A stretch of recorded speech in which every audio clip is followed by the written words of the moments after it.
BPL থেকে বিরতি নিলেন সিলেটের মাশরাফি। চলমান বিপিএল থেকে বিরতি নিয়েছেন সিলেট সিক্সার্সের অধিনায়ক মাশরাফি বিন মুর্তজা।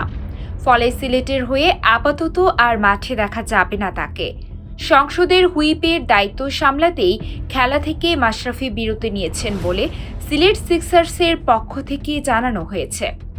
গত ৭ জানুয়ারির নির্বাচনে নড়াইল ২ আসন থেকে টানা দ্বিতীয়বারের মতো সংসদ সদস্য নির্বাচিত হন মাশরাফি বিন মুর্তজা। রাজনীতির পাশাপাশি চেনা আঙিনা ক্রিকেটেও আছেন তিনি। সিলেট স্ট্রাইকার্সের অধিনায়ক হিসেবে চলমান বাংলাদেশ প্রিমিয়ার লিগ বিপিএল খেলছিলেন অভিজ্ঞ এই ক্রিকেটার। কিন্তু এবার তার দায়িত্ব বেড়েছে। সংসদের হুইপ করা হয়েছে মাশরাফিকে। এই দায়িত্ব সামলাতে বিপিএল থেকে বিরতি নেওয়ার সিদ্ধান্ত নিয়েছেন বাংলাদেশের ওয়ানডে দলের সফলতম এই অধিনায়ক।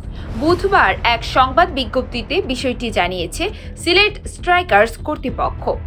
বিজ্ঞপ্তিতে বলা হয়েছে, সিলেট স্ট্রাইকার্সের অধিনায়ক মাশরাফি চলমান বিপিএলের 10 আসর থেকে বিরতি নিয়ে সংসদে হুইপের দায়িত্বে যোগ দেওয়ার সিদ্ধান্ত নিয়েছেন।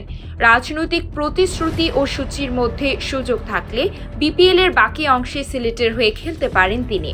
মাশরাফির অনুপস্থিতিতে সিলেটের অধিনায়কের দায়িত্ব দেওয়া হয়েছে সহ অধিনায়ক মোহাম্মদ মিথুনকে।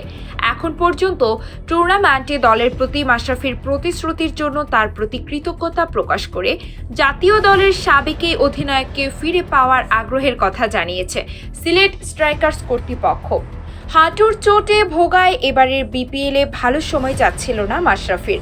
নিজের শক্তির জায়গা বোলিংটাই ঠিকভাবে করা হচ্ছিল না তার। সিলেটের খেলা 5 ম্যাচের 3 ম্যাচে বোলিং করেন মাশরাফি। অল্প রান আপে অনেকটা হেঁটে হেঁটে বোলিং করা এই পেসার উইকেট পেয়েছেন কেবল একটি। ব্যাটিংয়ে জায়গা বদলে ওপরে নামলেও সুবিধা করতে পারেননি। তার দলও আছে ব্যর্থতার বৃত্তে বন্দী। 5 ম্যাচের সবগুলোতে হেরেছে সিলেট। তবে পুরো আসরের জন্যই মাশরাফিকে ছাড়তে হচ্ছে না সিলেটের। দলটির প্রত্যাশা, নিজের রাজনৈতিক কেরিয়ারের পর সুযোগ পেলে আবারও দলের সঙ্গে যুক্ত হবেন তিনি।